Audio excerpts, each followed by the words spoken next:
Okay, so you can see my shadow there. I'm wearing a hat again because it is incredibly sunny. You can see all the clouds in the sky. It is only a little after 8 in the morning. It's 8:17, 17th of August, 2025. Yesterday, I rode on the bicycle/walking trail that went behind the cemetery. And I had mentioned something about maybe coming back. And this morning, I have a barbecue to go to in a couple hours, but I wanted to get a little bit of exercise in first, kind of get my blood pumping and everything. So I came around. I might have gone the long way around to get to the cemetery before I started recording, but I thought we'd ride through real quick, say hi to the guests, and then move on. I have been here before, like I said. It was, you can see Denver in the background there, as well as some mountains. So this is one of the first cemeteries in Denver. Like I said, stretching all the way back to, the founding of the city. So we'll do a little counterclockwise here and see if we can't find a way to connect with the trail again. Because the trail's maybe 100 yards to my right.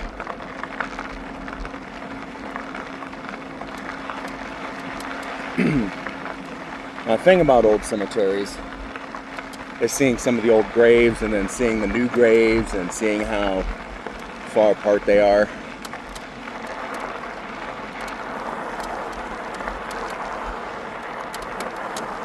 I got the bat boxes everywhere, which is kind of cool. Now, if you do like cemeteries, if you like big monuments and extravagant headstones, then Fairmount Cemetery is much nicer. It's got that old creepy gothic vibe to parts of it. Like, that person was born in 1877. That person was born 98 years before I was. Holy crap.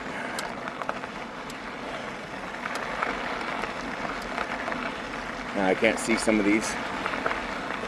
There we go. 1872 born, 1940 death. 1879, 1863, 1880, 1858. 1861. Like I said, one of Denver's first cemeteries.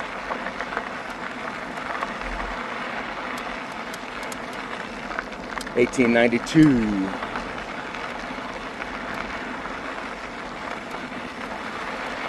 $1877.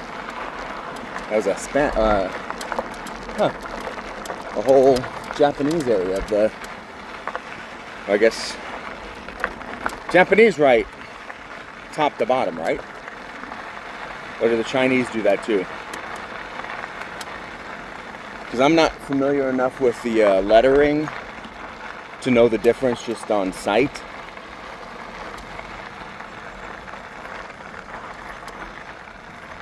But there was definitely an Asian section right there.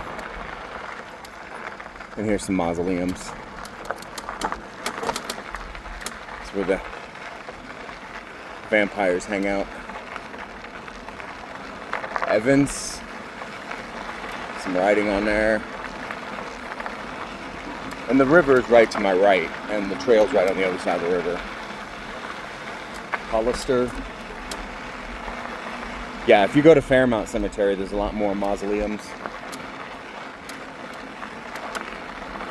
A lot more large trees too, so a little bit more shade.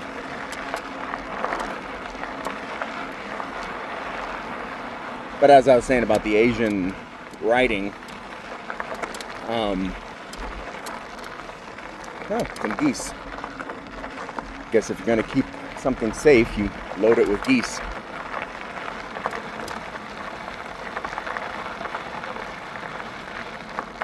So yeah, just going around Jovanovich, Jubenville, Schultz, Coffee. Yeah. Again, one of the oldest cemeteries in the Denver area. And we'll just go around real quick and we'll try to catch it back up at the trail. Unfortunately, I couldn't sleep any later this morning. I woke up at like 6:30, had a bowl of cereal, caught up on some news, and then decided to come out here and take this ride.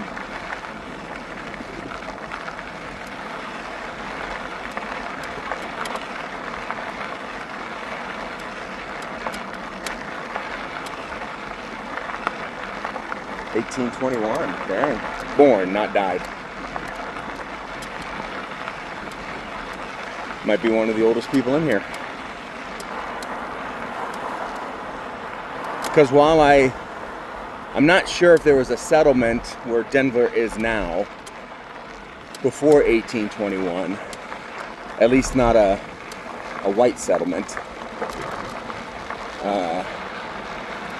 I don't know how many people would be buried in this cemetery and not just, randomly in a field or something a little closer to town.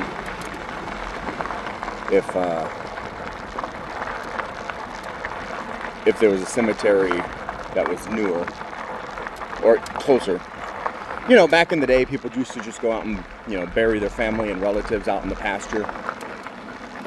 That's what I'm referring to. So yeah, this is Fairmount Cemetery. Say hi to the people. Hi, people. Hope you're resting okay. That's what I mean. We've seen exactly 0 other people. That's what I mean. Cemeteries are generally peaceful.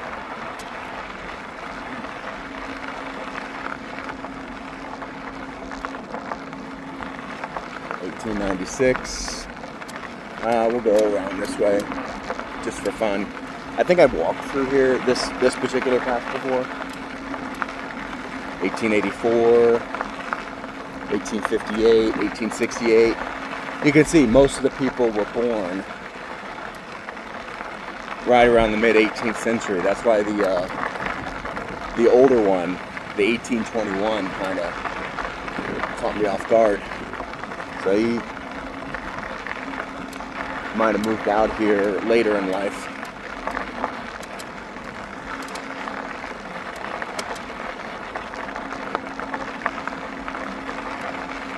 And then there was Cheeseman. I don't know if it was called Cheeseman Cemetery, but there was a cemetery where Cheeseman Park now sits.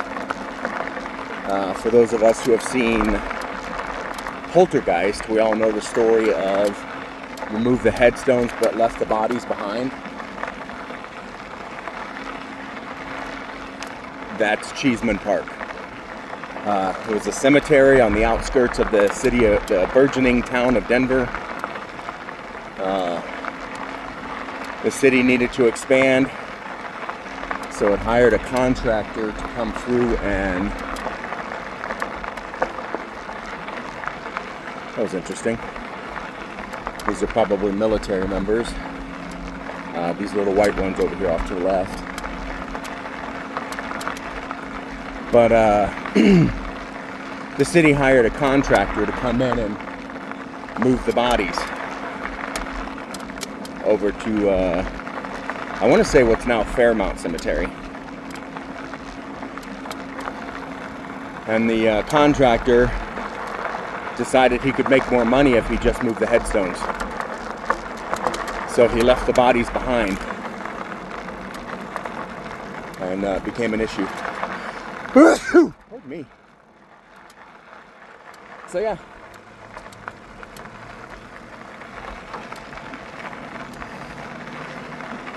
I was listening to Most Haunted Places in Colorado, or Most Paranormal Places in Colorado YouTube channel the other day. And it had mentioned, apparently there's a woman in black who likes to visit the cemetery above Central City. And I was like, oh shoot, I've been to that cemetery. I've been there a couple times, just kind of, see more of that Asian writing. whether it's Japanese or Chinese, I'm not 100% sure. It doesn't look Thai or Indian. Those are usually different enough that I can tell. I want to say it's very Japanese. Because Colorado did have a Japanese internment camp in World War II. So I'm wondering if when the survivors got out, because let's face it, they were slightly better than concentration camps. When the survivors were released after the war, I wonder how many of them located to Denver instead of going back to California or Oregon or New Mexico, wherever else they lived. Anywho, that's Fairmount Cemetery. That guy died in 1905, but I couldn't see when he was born. But it's okay, because I've been to some of these older cemeteries, and you see a lot of gravestones where it was a baby, a few months old to a year or two old. And don't get me wrong, children still die to this day.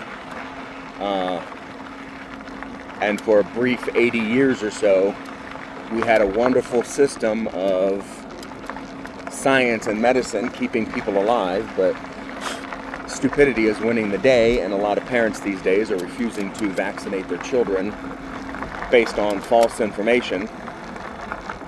I'll be the first person to say that I don't like over-medicating.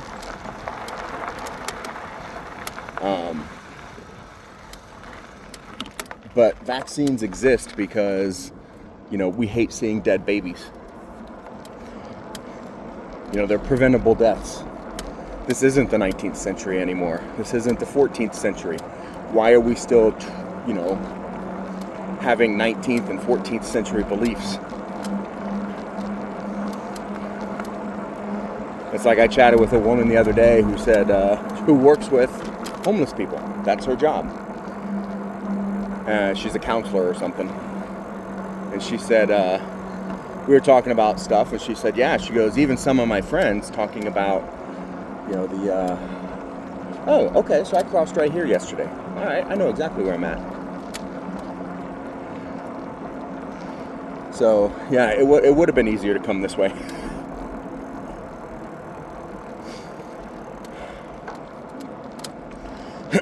But, the right is always up in arms that even a penny is being spent on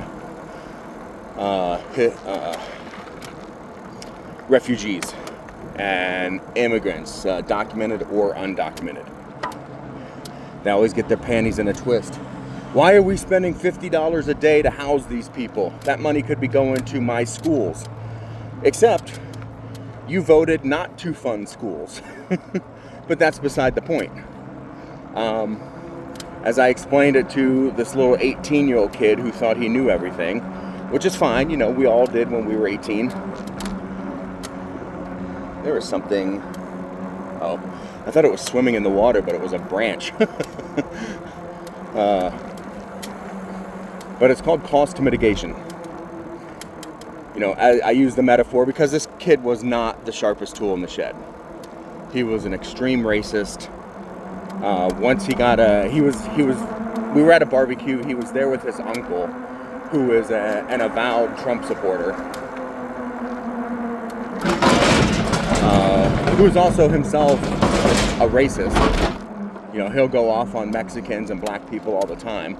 But this kid, he just, he's 18. He just started he had a few drinks in him because, his uncle wasn't stopping him from drinking. And he started getting very belligerent, talking about N-words this and wetbacks that, and even went off on Jewish people to the point where the host of the barbecue had to look at him and go, I'm Jewish, right? And he's, and then the kid backed off. Oh, yeah, no, I didn't mean you. I meant like the bad Jews, not the good Jews. You didn't say that. You said Jewish people. But regardless,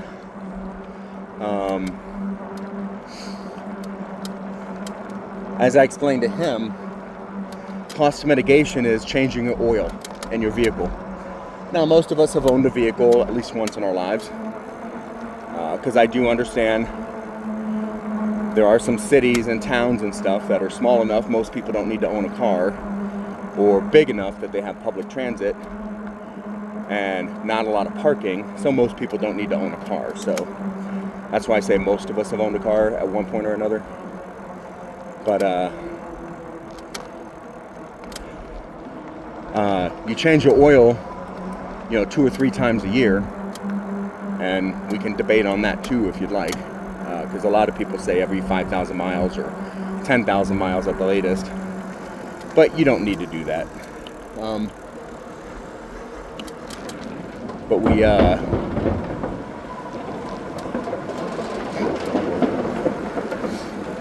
come some cyclists.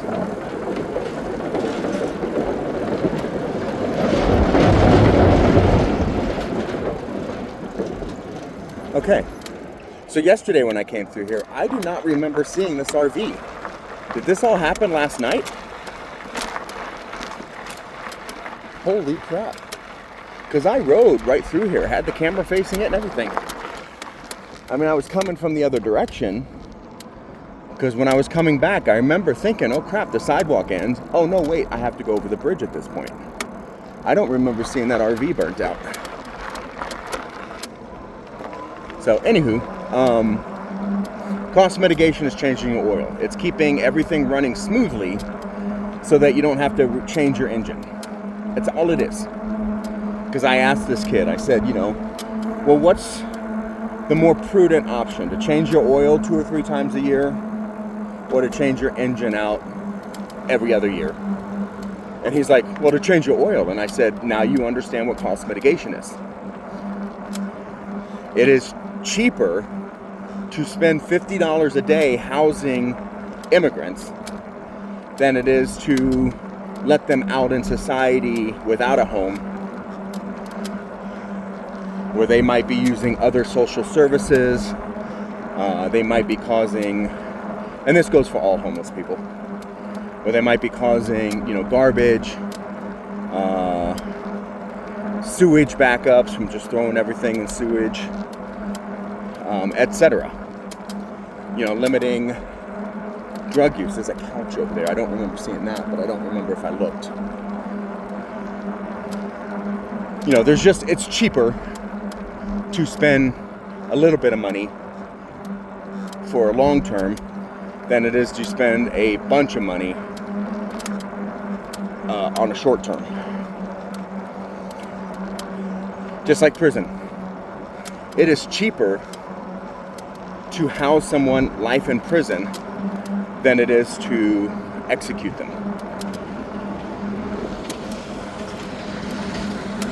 So, yeah.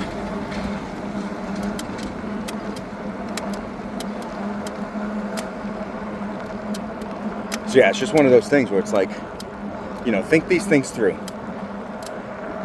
Do I wish we lived in a perfect utopia where everything was accounted for?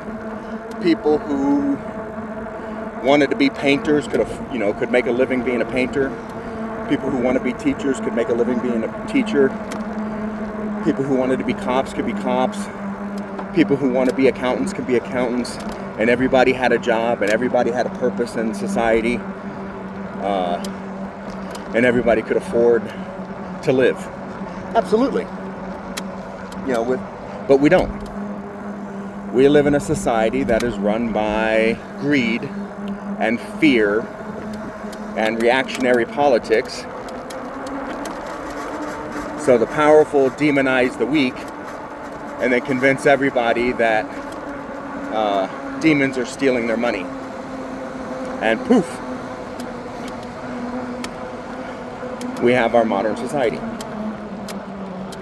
Now, even in Europe right now, a lot of Europeans are protesting tourism. It's like you're protesting people bringing money into your economy. But it's not because of the tourism itself, it's because of the tourists. You get a lot of, stupid American tourists. And, don't get me wrong, Americans are not the only bad tourists. but we are typically not well liked abroad. So, for example, I was listening to watching, I guess, on YouTube. It's a channel where this British guy, he's English, I can't remember what town he lives in. He just reacts to stuff. I started watching because I like to watch scary videos, or at least videos that are supposed to be scary, like ghosts and things caught in the woods at night and blah, blah, blah. Well, apparently last October, he reacted to a few of those type of videos, and he gets very scared very easily, which is kind of funny for me. But, yesterday it came up as a suggestion. Him and his mom watch a video by a different British YouTuber who talks about the differences between living in the United States and living in England. And so they were watching it, and they mentioned a bunch of things. But British people don't put ice in their drinks. To Americans, that just seems weird. And I remember living in Germany, and they don't put ice in their drinks either. And I remember trying to go to a bartender or a waitress with my limited German vocabulary, trying to explain how I wanted ice.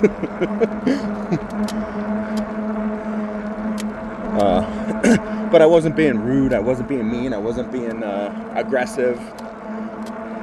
I was just, like, hey, ice, which is actually the exact same word in German, ice, except they spell it differently. Whew.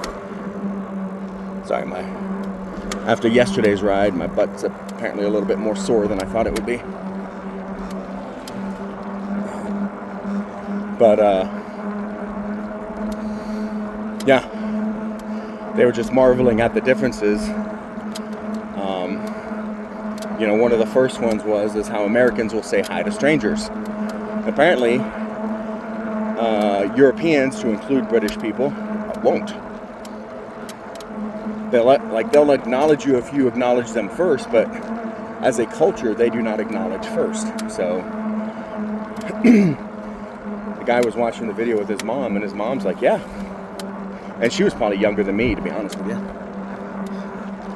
She's like, yeah. She goes, I never say hi to anybody on the street. Don't say hi to anybody at the store, nothing, unless I know them. And the kid's like, yeah. And I say kid, he's probably in his 20s, maybe pushing 30. He's like, yeah. He goes, I don't either. But apparently in America, they all say hi to each other. But they're, these are benign things. Such as, the differences in how people dress or, to go out. The differences in how people order food. One of the things they had a field day with was free refills.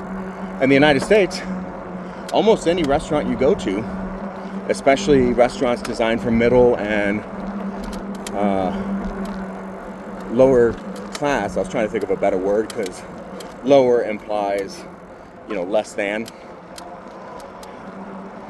And just because you have less money doesn't mean you are less classy.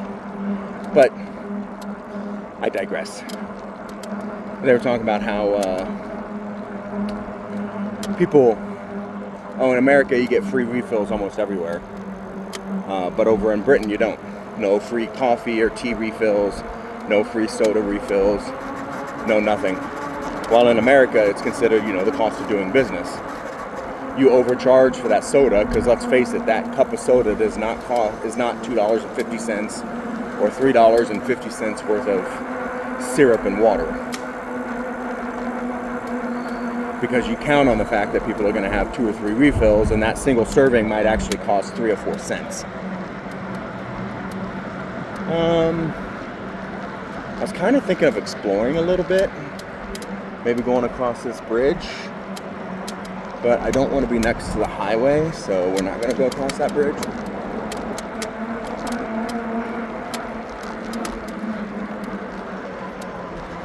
So yeah. Oh, it actually gets pretty deep right here. That's probably a good 3 or 4 feet deep right there. Like a little trench of depth right below the bridge.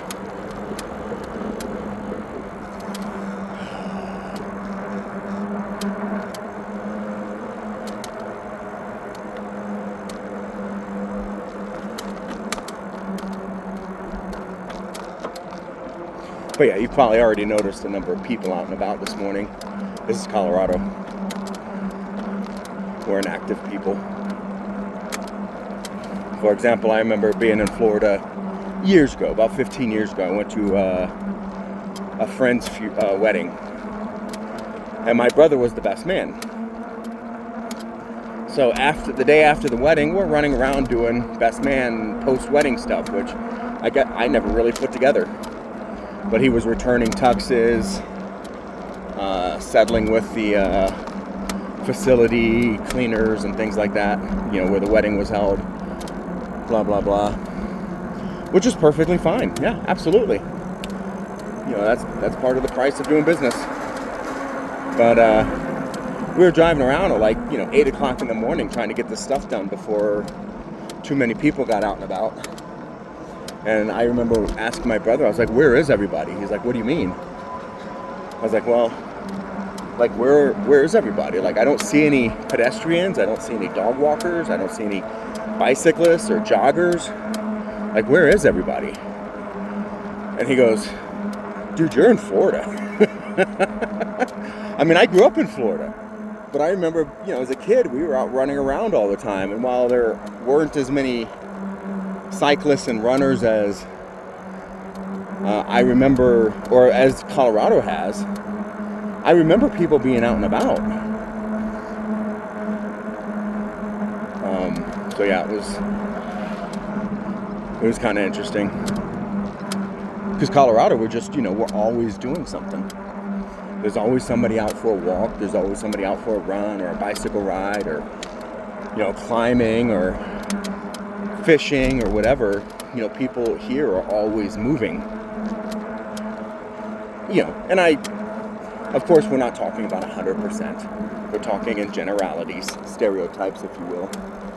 So, yeah, it was just enlightening to see, the differences and, how, the cultures it was a little bit of a culture shock after living in Colorado. And I moved to Colorado when I got out of the military, and I spent years every day being out and doing something. So to me, it was no big deal. Because in the military, you wake up, you exercise, then you go to work, and then you stay out of the barracks as much as possible, because if you're in the barracks, they find something for you to do. So you go for a bike ride, or you go for a hike, or you go hang out somewhere. And then, and then I moved to Colorado, where it's very similar. Even in the wintertime, there are people who go, they're like, yeah, I have to get my 10-mile run in. I have to get my bicycle ride in. I have to get my swim in, whatever the case may be. It's just the way that we are here. And then in Florida, it's like, oh, where is everybody? Now, I say it like that. Keep in mind, in Florida, if there's a hurricane, somebody's still going to be out there fishing. Somebody's still going to be out there surfing. I remember surfing when Hurricane Andrew hit. I went out surfing.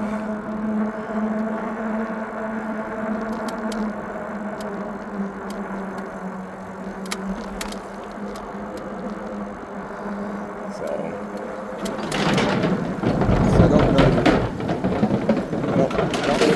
I don't know where this goes. So we're going to try it, see what happens. But yeah, the differences between Colorado and Florida, and then the differences between, the United States and Europe, or, culturally, pretty profound.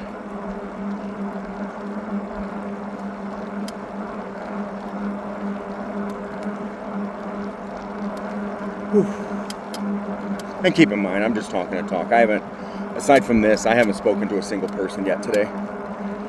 Not a good morning, not a hey, how are you, not a nothing, so.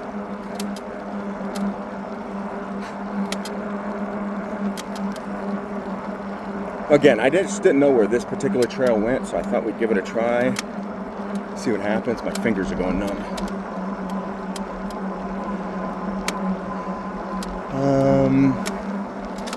I'm gonna go up just to see what it looks like, get a better sky view. because I'm not 100% sure where I'm at. And I only stopped because of this truck. And this truck stopped for me, which was absolutely freaking ridiculous. It's like, I was already stopped, dude. You did not have a stop sign. You didn't have to stop and wave me on.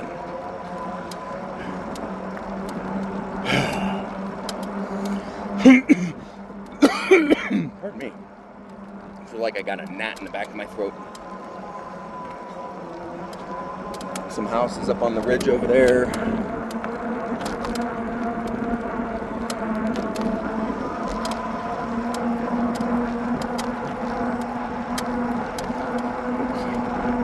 Coming up on your left.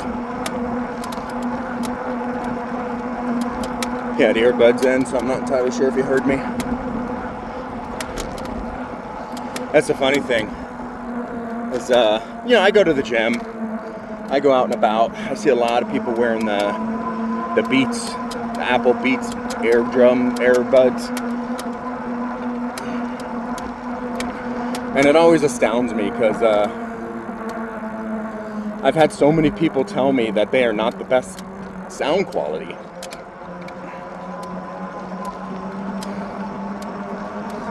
They're like, yeah, Sony, Bose, what's that other brand? I just heard about it. Something Winkler or something like that. All these brands, Sennheiser, they all have better sound quality than Beats. And yet people wear Beats like there's no tomorrow. Like, it's Apple or nothing. Okay, so this trail just kind of goes through these neighborhoods. Alright.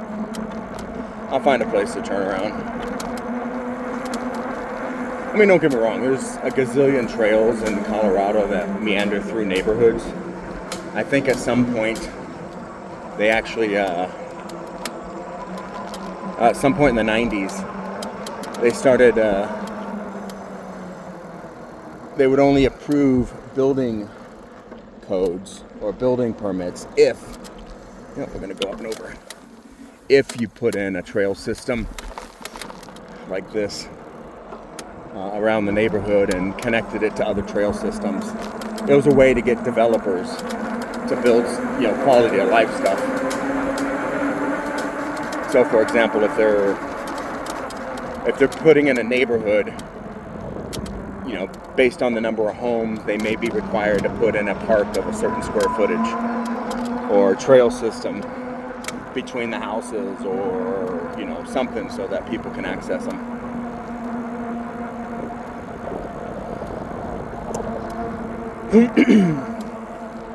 But I didn't want to be, there's going to be less people over here than there would be just behind the houses, where you're going to run across more kids and more families out for a morning walk and stuff like that.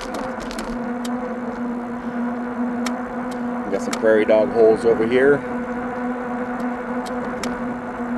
And I got into an argument with a friend of a friend many, many moons ago. My friend's been dead for 4 years. He died from COVID. He was one of those that, he was one of those Republicans. He did not like Donald Trump. He did not like his Republican congressperson. But he would be damned if he ever voted for a Democrat. And I'm like, okay. Even though you dislike your options. He's like, yes. I'm like, okay. But he was one of those who, when COVID came around, it's just a flu. It's just a flu. It's no big deal. If you've had the flu, you've had COVID, blah, blah, blah. And,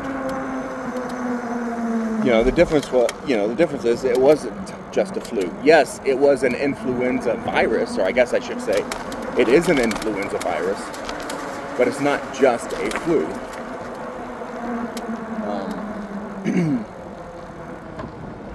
It was a brand new flu, because the normal influenza and its variant forms, human beings have been dealing with for 100,000 years. Our bodies are equipped for it. You know, through tens of thousands of years of evolution, you know, we've learned to deal with the regular normal influenza. I'm sure it has an official name. I don't know what it is. But COVID was brand new. COVID-19, SARS-CoV-19 was brand new. It was not it's something humanity had never run across before. You know, think AIDS before it, or Spanish flu. It was just something that, you know, our bodies had no natural protections from. You know, we will go this way though. Our bodies had no natural protections. So, you know, while it wasn't technically any worse than a normal flu, because, you know, from what I understand, but because our bodies were not used to it, you know, we didn't have tens of thousands of years of evolution protecting us from this new disease, then we weren't able to fight it off, and that's what made it deadly. Not that it was worse, but that we were not prepared for it. You know, think of it as like wearing body armor and taking a bullet. Sure, the bullet doesn't change. 9mm is a 9mm. 45 is a 45.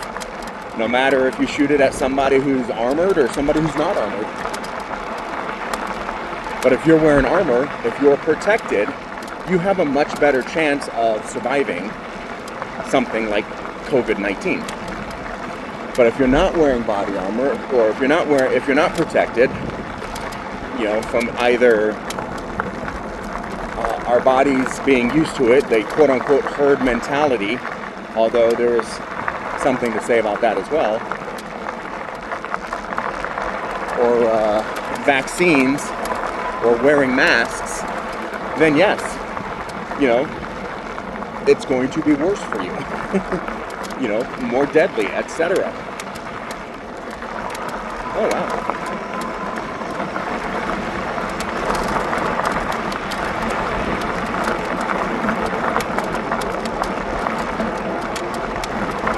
Some people out here I wasn't expecting to see, and I'm hauling butt. I'm doing about 24 miles per hour.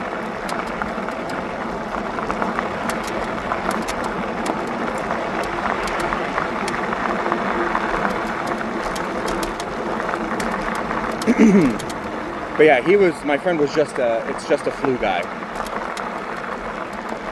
It's, you know, if I get it, I'll deal with it type of person. He was anti-mask, anti-everything, anti-social distancing, anti-everything. When all these were, you know, the masking and social distancing, all it was body armor. So the same guy that gets out there and cosplays as, you know, a special forces guy wearing his, you know, his homemade body armor and everything is the same guy who would whine about wearing a mask, even though it's the same thing, it's just different. But regardless, oh, this lets out of this parking lot. Okay, I was wondering where everybody was coming from, but his wife was a full-blown conspiracy theorist in regards to COVID. She thought it was a hoax. She thought COVID was just one of those things that liberals created to make Donald Trump look bad. She had swallowed it hook, line, and sinker. And I got this from him, his own words. I was talking to him on the phone, and we were talking about COVID and stuff. And he's like, yeah, he goes, yeah, you know, for me it's just a flu, but my wife is, she thinks she's one of those full-blown conspiracy people.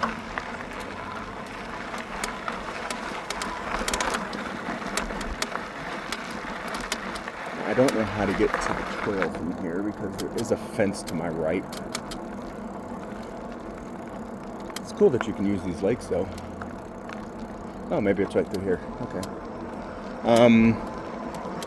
So when my friend got COVID, he didn't go to the doctor. When he, because it's just a flu. Oh, I think that was the way down. West Gravel Lakes Fishing Facility. Okay, had no clue. And they want to get warmer, but Sham won't turn informer. Alright, so we can do this again. Just because it's nice to be along the water. But, so, when he had COVID and, he was like, I'm just going to deal with it. It's just a flu. I'm going to tough it out. His prerogative. If he wants to suffer, good for him. Well, fast forward. Oops. I started to take off really fast. But when he started turning blue from lack of oxygen because he couldn't breathe, his wife just gave him aspirin and ibuprofen instead of calling 911, instead of rushing him down to the nearest urgent care. Or he was a veteran like me. That's actually why I met him.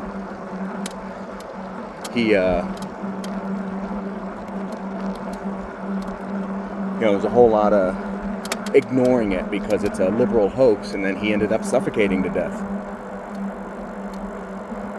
From what I understand, and keep this in mind, I'm hearing this second and third hand at the funeral and stuff through, his cousins and his sister and things like that. But because they were trying to justify how he didn't die from COVID, he died from heart failure because his blood wasn't getting enough oxygen, and he wasn't getting enough oxygen because of COVID. But they refused to understand cause and effect. I was at the after funeral thing that was just for family and close friends. I'm at his sister's house, and everybody's sitting, and his stepmom had apparently been a respiratory nurse. So she knew better. And his sister and his friends and cousins and things like that were all going, oh yeah, he didn't die from COVID. The government just wants to boost their numbers. They just want to make it look worse than it is. He actually died from heart attack, from heart failure. And it's like, yeah, well, what caused the heart attack? Well, he didn't have enough oxygen in his blood. And what caused him not to have enough oxygen in his blood? Well, because he couldn't breathe. They just would not get to the part where it was COVID. Everything, they're talking around it instead of about it. So yeah. And they absolutely refuse to admit or even consider that COVID had anything to do with it. COVID prevented him from breathing, which prevented oxygen from getting into his blood system, which prevented his heart from functioning properly, which caused him to die. That's what it was. It's like saying, oh, no, I didn't murder that guy. I just had the gun. I just pulled the trigger. It was the bullet that killed him. Matter of fact, it wasn't even the bullet that killed him. It was his heart stopping that killed him. Well, why did his heart stop? Well, because, it got hit by a bullet. But I didn't, but all I did was pull the trigger. I didn't make his heart stop. It's that kind of argument. It's like, are we seriously having this conversation?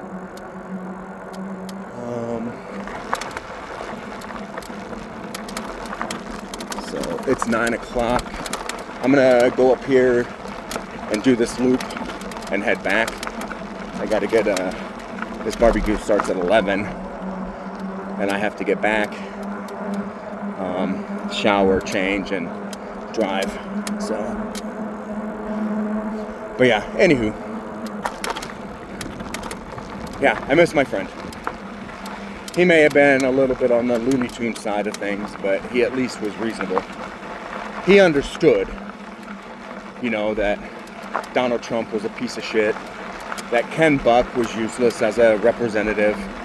My friend he's one of those conservatives that you can honestly say didn't have a racist bone in his body, because he did not have a racist bone in his body, at least that I ever saw. Again, I've said it before. I don't know if I've said it on camera. I don't know how people get out of the military as a racist, but I know some do. Like, you might go in as a racist because you came from Bo Hicksville, Ohio, or wild turkeys, or White Town, Mississippi, or something like that. But when you're relying on the people next to you, when you're sleeping in the same room or huddled up in a pup tent with somebody who doesn't share your race, when somebody who doesn't share your race, helps you get somewhere because you broke a leg or an arm or whatever, it's hard to come back as a racist. Not saying some people can't, just saying it's hard to. Whoops. How you doing? Hey puppies, what's up? I think one of the dogs probably had a goat head in their paw or something. But yeah, if my friend by that time had been vaccinated, he might not be dead today. If he had worn a mask, because he lived in one of those towns, tiny little town, like 1,500 residents, where they voted to not obey mask and social distancing mandates. If he had taken any precaution whatsoever to protect his life, he might be alive today.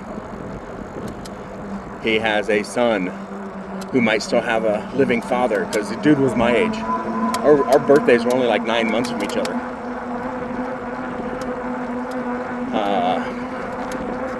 He might have a stepdaughter who still had a father. He might have a wife who still has a husband.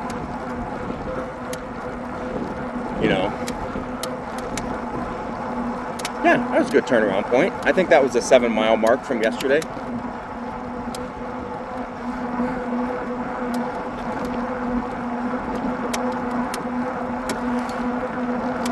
But yeah. And, that all stemmed from the babies in cemeteries. All he had to do was the most basic stuff. Get the free vaccine. Put on a free mask. And don't get too close to people who don't share your household. That's it. That is absolutely it. Now, I have friends here in Colorado who, they're more on the extreme liberal side, but they live in a very conservative area. And when COVID came around, they were the kind of people who were like, let's not, we're not going to wear masks because we don't need to. My friend has she talks about her Chinese herbs all the time, her Chinese herbalists and her, her alternative medicine, which is fine. I mean, alternative medicine used to be regular medicine up until modern medicine, so I'm not against it. We know that X helps with Y, so you know what? Take X. I do. I take a multivitamin. I take a omega-3 pill because I don't eat enough fatty fish. Blah, blah, blah. But these kind of things do not help against viruses. Sorry, they just don't. So, they've had COVID like 5 or 6 times. Now, don't get me wrong, each time they've had it, it's been very mild. She's like, yeah, we tested positive for COVID again, but we're not feeling any symptoms, or it was just like having a cold. It was no big deal, runny nose and some coughing for a few days. When I finally caught COVID last year, so it's been about 18 months, I didn't even know I had it. The only reason I even got tested was because I lost my sense of smell. Otherwise, I felt and acted exactly like normal. So, yeah. It was, if I hadn't noticed, because I was in a place where I should have smelled like a lot of good aromas, and I noticed that everything just smelled blank. Like, it didn't even smell like outside, but you can smell exhaust and flowers and grass and trees and, you know, the water. You can even smell the water if you have a sensitive enough nose. It didn't even, like, you know, I couldn't smell anything. So I called up, I called up the VA. I talked to the nurse because they have a nurse's line. It's supposed to help mitigate. Again, it's one of those small, expenditures that help mitigate larger expenditures or larger costs. So you pay a nurse to take phone calls. It might be a nurse that's already on the staff. You know, 1 day a week they have to take phone calls. Okay, cool. You know, it helps with the small stuff. Oh, you got the sniffles? Okay, well, take an aspirin and drink some water and take a nap. Oh, you think you broke a leg? Is it, you know, and they'll triage with you real quick. You know, is it swollen? Is it bent? Is bone sticking out? Blah, blah, blah. Because they're trying to determine, you know, if there's an emergency, if you need to come in right away, or if you can wait for your next appointment, or if it's something you should just ignore. I don't know how much wind is being picked up. There's definitely more breeze going this way than there was coming the other way. Ooh.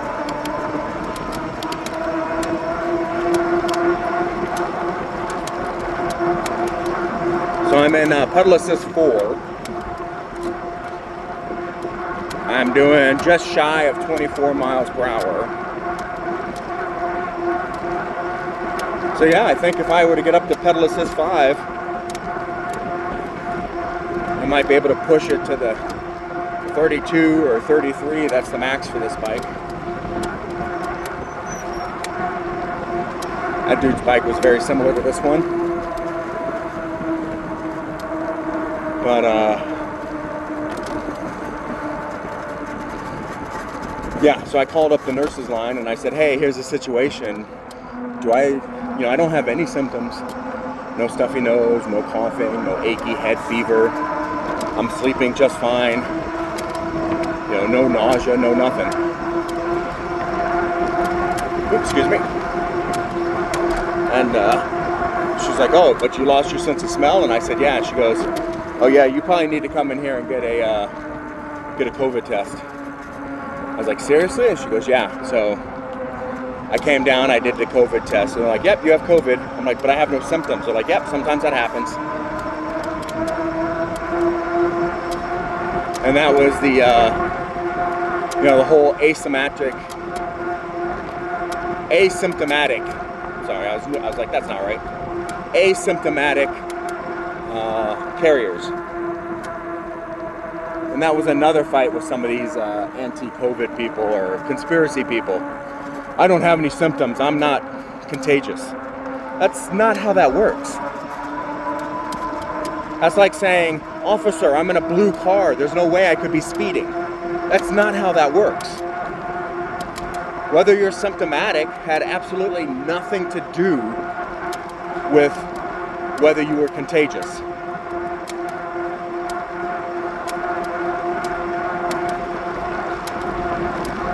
So, yeah. Anywho.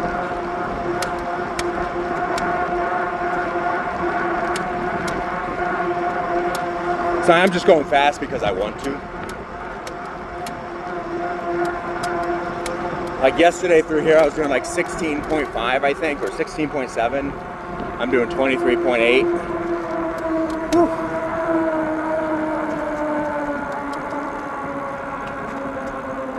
And here's where I went up to be next to the lake on my way north. So that's where we are if you're keeping score.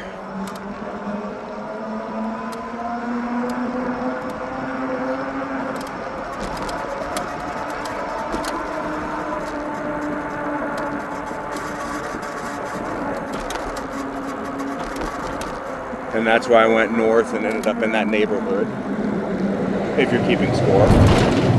And that was a train going behind me, if you're keeping score. Ooh.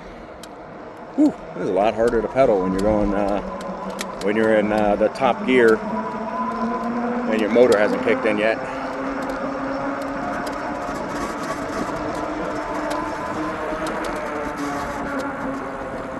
Oh, there's the horsey. Excuse me. Hey, horsey. So yeah. But yeah, cost mitigation. We all do it in some form or another every single day. For example, like let's say you're at the store and you're like, oh my gosh, this is $5 here, but I know at this other store it's only $3.50. Cool. But at the other store, you have to drive to it. You might spend more than, $1.50 in gas just to get to the other store to save $1.50. So you do the cost mitigation. Is it worth spending that money in gas to drive to the other store when you could just get it here?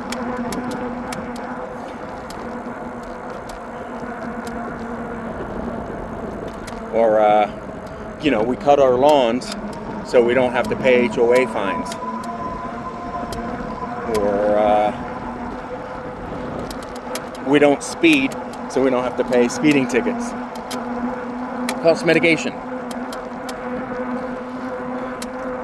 But for some reason, for some people, they don't seem to understand that a lot of decisions government makes are just cost mitigation decisions.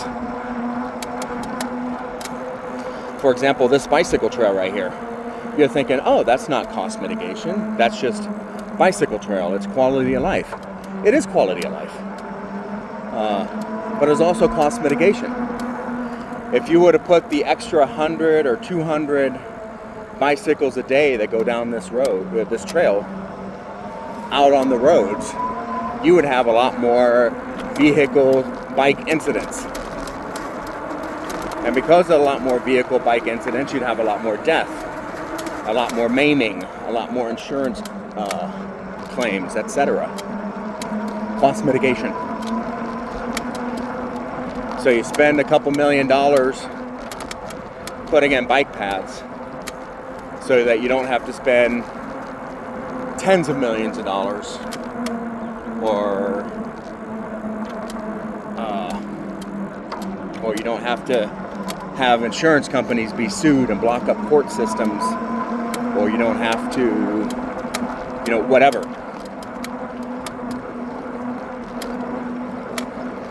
Because I don't know how often it happens. It'd be an interesting research assignment to find out, like, if a car hits you, or car A hits person B on a public road, how often does person B survive and his or her self or estate end up suing the municipality for not having bike lanes or bike paths or safe intersections or whatever the case may be? That'd be really interesting to note.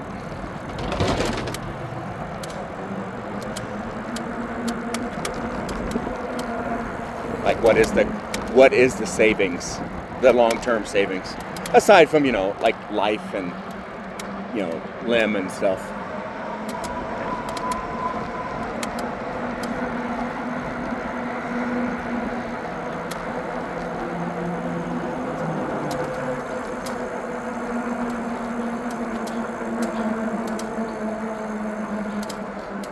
And personally, I love these bike trails. I do. Even when I just walk on them, I still love them. I love having the trails. I love not having to be next to the road. Especially if I have a dog with me.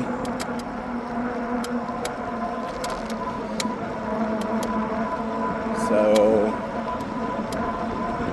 behind me was I-76. In front of me, that might be I-70. If you can see that interstate over there.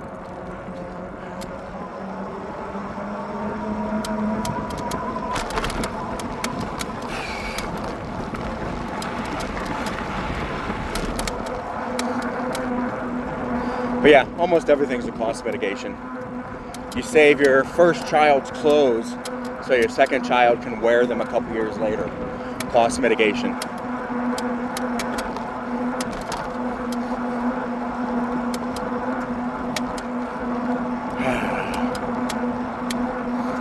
if you live in a...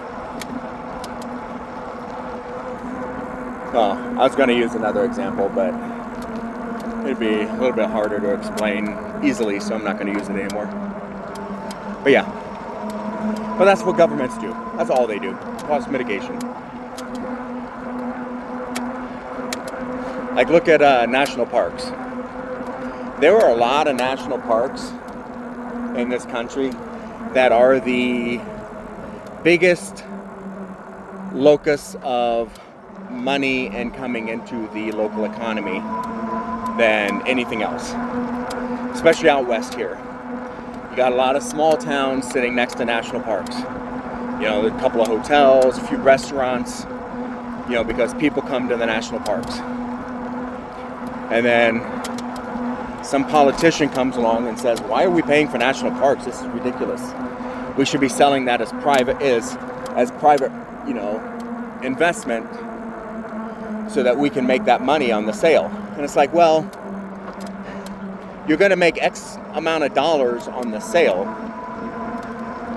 but you're going to make X times $12 every year just by having it.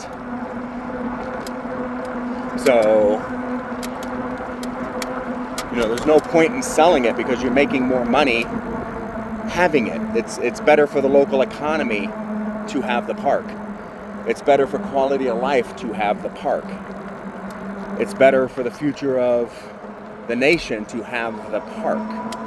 Now, some of our forefathers were smart enough to understand this, but now we have modern Republicans who all seem to be racing towards the bottom to see who can be the dumbest person in the room. It does. I mean, sometimes you have to wonder, like, I get it. Republicans for, 40 years have been saying politicians are all stupid, they're all dumb, they're all greedy, they're all selfish, they all, all. So, as a self-fulfilling prophecy, that's who they elect. They elect a crook. When that crook acts like a crook, they say, see, all politicians are crooks. It's like, no, you elected a crook. They elect a liar, and they say, see, all politicians are liars. And it's like, no, you elected a liar because you weren't comfortable with the truth. And they do this every election cycle. See, we told you, politicians are all bad. It's like, no, you just keep voting for the worst people possible. Now, am I saying Democrats are better? Barely. Democrats may not be better, but Democrats are useless.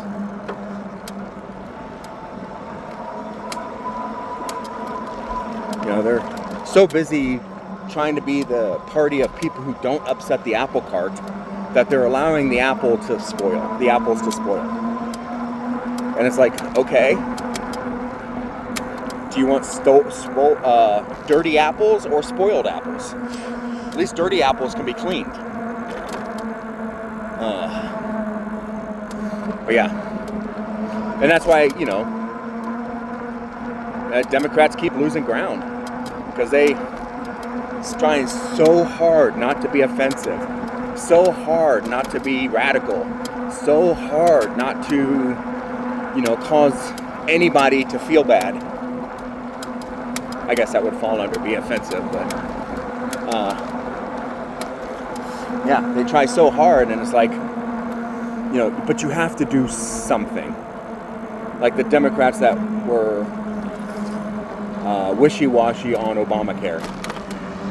It's like, you have a chance to make history here and do something for the betterment of everybody, and you're wishy-washy about it because you don't want to upset your, the 20% of people back home that might not like what you have to say. Sometimes you have to do the right thing or the good thing, or be have the moral courage to stand up and say, I'm doing what's best. Because for all their faults, and there's a lot of them, at least Republicans do that. They come in and they say, I don't care what popular opinion is, this is what I'm doing. I don't care if my constituents like it or not, this is what we're doing. In the case of Donald Trump, I don't care if it puts my supporters out of business, ruins their lives, or breaks up their families, this is what I'm doing.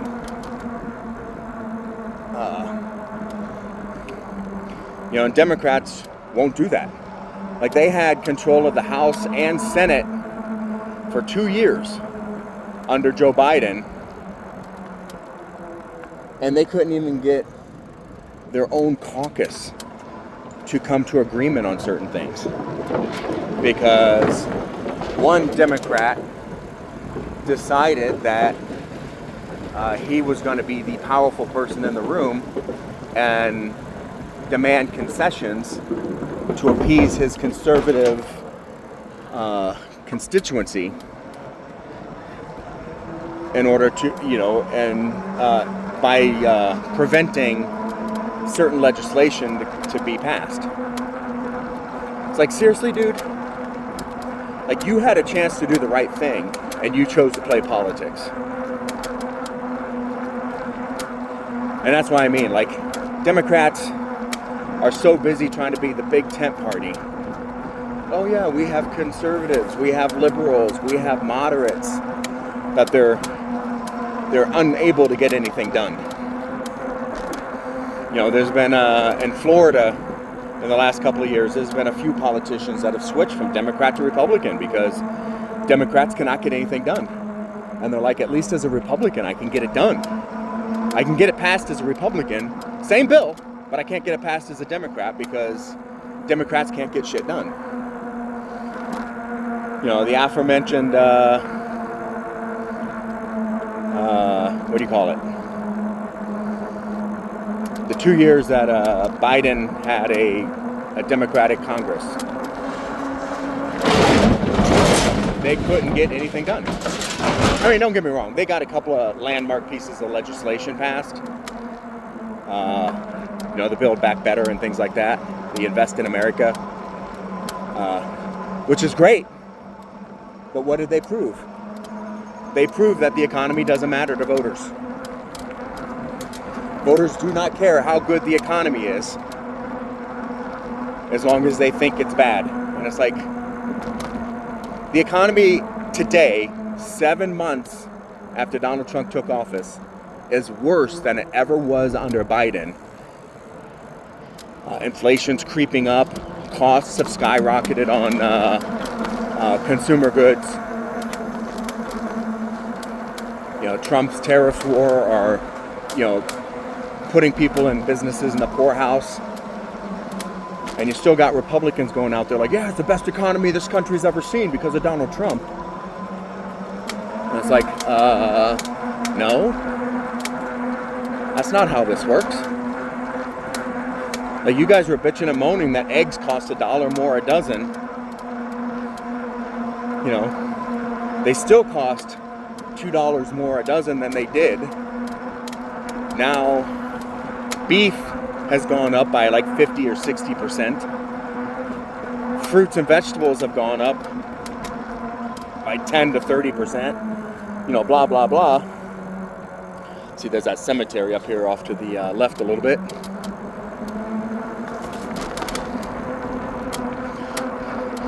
Vehicles, houses, everything's gone up. Yeah, but, Trump's making the economy better. By raising prices?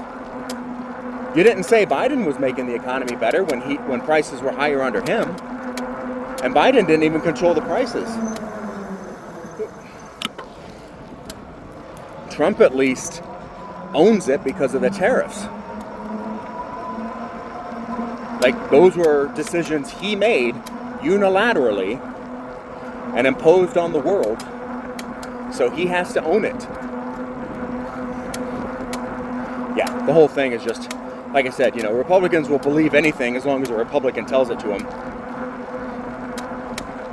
Democrats or, leftists, liberals, will only believe the facts until you get too far left. And then it comes right back around to the batshit crazy Republicans. They'll believe, if you get too far left, they'll believe conspiracy theories too. They'll hold on to whatever makes them feel better, even if it's not based in fact. Like, for example, in 2015, or 2016, sorry, Bernie Sanders was the front runner against Hillary Clinton for the primary of the Democratic caucus.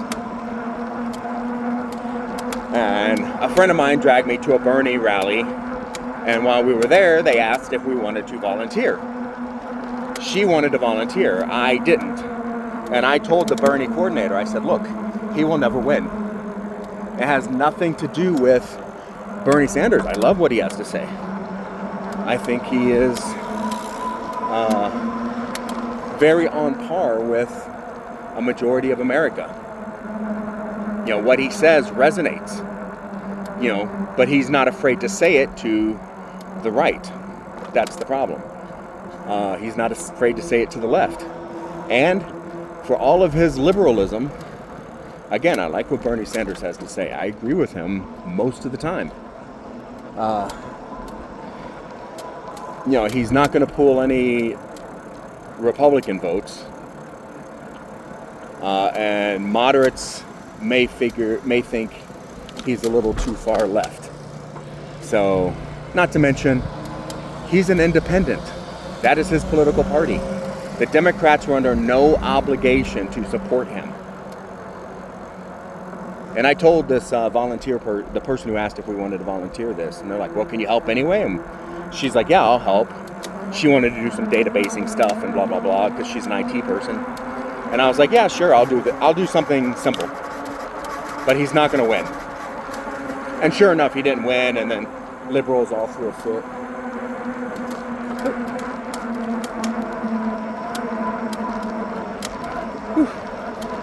You guys have a good one?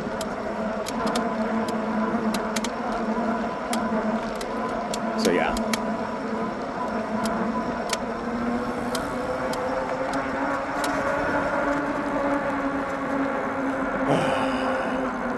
And like I was saying, the liberals all threw a fit, citing how, people hated Clinton and Clinton this and Clinton that, and Democrats conspired against Bernie Sanders, blah, blah, blah, which may have happened. I don't know. I wasn't in any of those closed door meetings.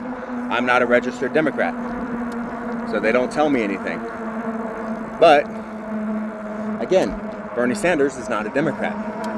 Now, he caucuses with Democrats. He may or may not fundraise with or for Democrats. I'm not 100% sure. But, for all intents and purposes, he is not a Democrat. So they were under no obligation to support him.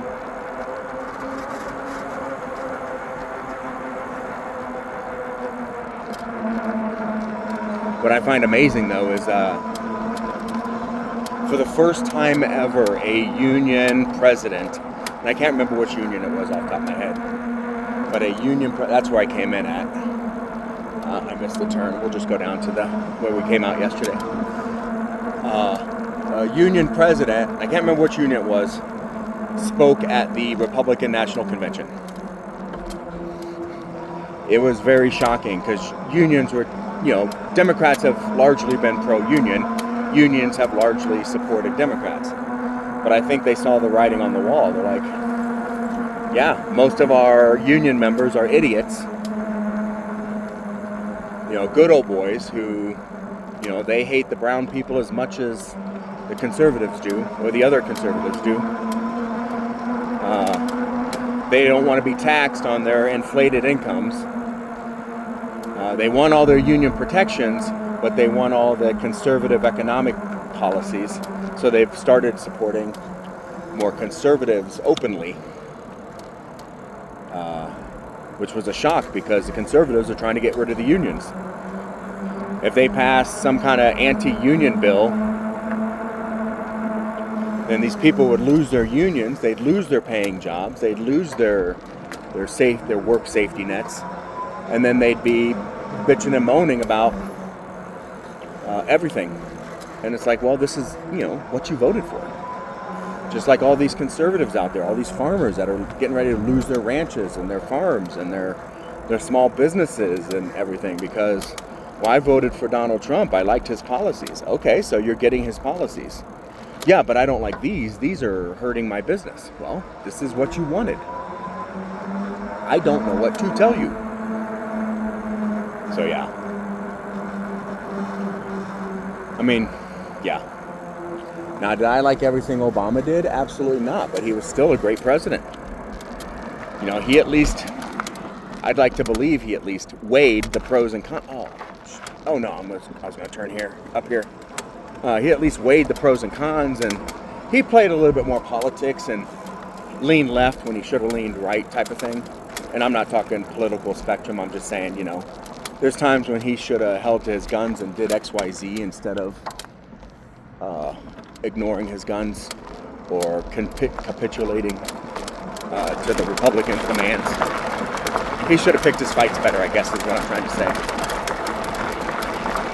But, you know, by and large, he was still a very good president, a very effective president, as much as the Republicans tried to one-term him or, you know, make it seem like he was involved in scandals and stuff. Hey, puppy.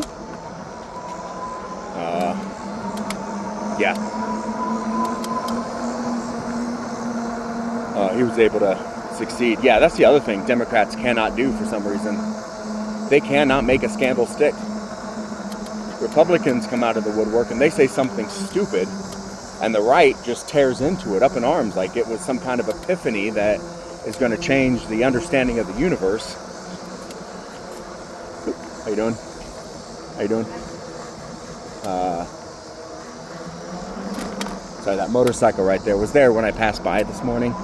It's a SV1000, it was a 2003. I have a 2007 SV1000. You can tell because of the colors. But yeah. The whole thing was just, I don't even remember where I was. Sorry. But I'm going to turn this off at the stop sign here just because we're getting close enough. You guys don't need to follow me back. I got about 2 miles more to go, and you don't need to see where I'm turning and stuff. But, yeah, thanks for coming along. Sorry I babbled so much. Like I said, I haven't talked to anybody yet today, and I'm just kind of talking through thoughts as I have them. So, freeform information sharing, I guess. Oh, there's a dead skunk.